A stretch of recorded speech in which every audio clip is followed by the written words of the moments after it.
Hello Drive Radio fans, Richard Rush here today with Walt McLean behind the camera. Today we're going to take a look at the 2019 Mitsubishi Outlander Sport. Now not a whole lot's changed. They introduced this vehicle back in 2011. And honestly, the best thing about this vehicle is the price and the warranty, and we'll get into that here in a little bit. So with that being said, Walt, let's go on a quick walk around. For those of you who watched the reviews in the past or have seen these vehicles, there's not a whole lot that's changed from 2018 to 2019. Honestly, they've renamed some of the trim levels and maybe done a few minor, interior styling apportionments, but for the most part, it's pretty much standard. So you can see it. I'll be honest, it's not necessarily a car that super stands out. Again, Mitsubishi, has kind of really gotten a little aggressive in this market in recent years with the Outlander Sport. We actually just did the Outlander Hybrid, which was a nice vehicle.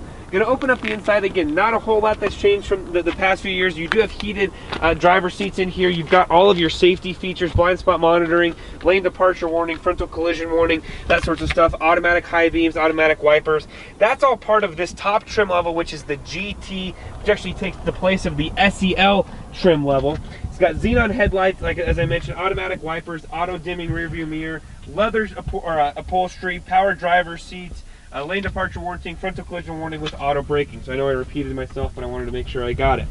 This has got the little bit bigger of the engine. There's a 2-liter or a 2.4 liter, which gives you basically 20 more horsepower and 22 more pound-feet of torque in there, which is really, really nice. I do like the apportionments that they give you, and that, I like that red. Honestly, I like that red kind of stitching throughout. This is 4-wheel drive capable, all-wheel drive, or you can do 2-wheel drive depending on how you want to outfit it. Again, you get in here into the back seat, and I'll be honest, there's not a whole lot of frills, which is not something that you would expect on this vehicle, and that's okay, especially for this price point. As I mentioned, fuel economy 23 and 28 for an average of 25, and we've actually been able to, believe it or not, I checked our fuel economy today, been able to average 30 miles per gallon in this vehicle. So I will say that is a really nice thing. Not an automatic hatch, but not a big deal at all. Decent amount of room back here, 60/40 rear folding seat, which is really, really nice. You do have a little bit of storage around the spare tire in here, again, just for some med kits, some minor things like that, as well on the side. So again, that's a nice feature.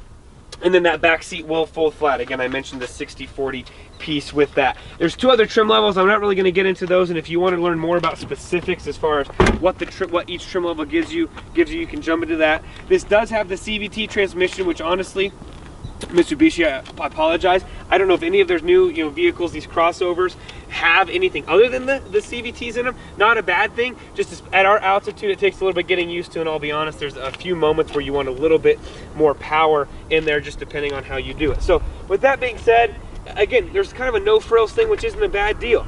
Vehicle price, base price is $26,545.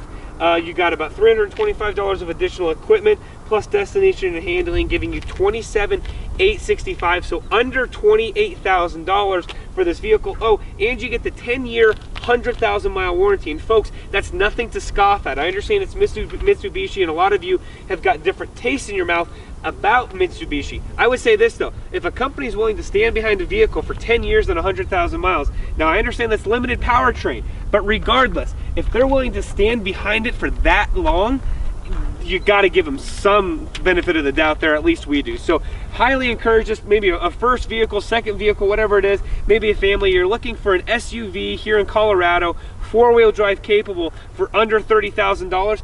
Definitely a car I would consider. I really like this vehicle. Again, the price point is what's key. It's not doesn't have all the other features that some of the other vehicles in this class do, but honestly it makes it up for it with price and again that warranty. So if you want to learn more about this vehicle, head to your local Mitsubishi dealer, test drive it, get yourself in it, get your family in it, and when you do that, let them know that John and Richard Rush from Drive Radio sent you.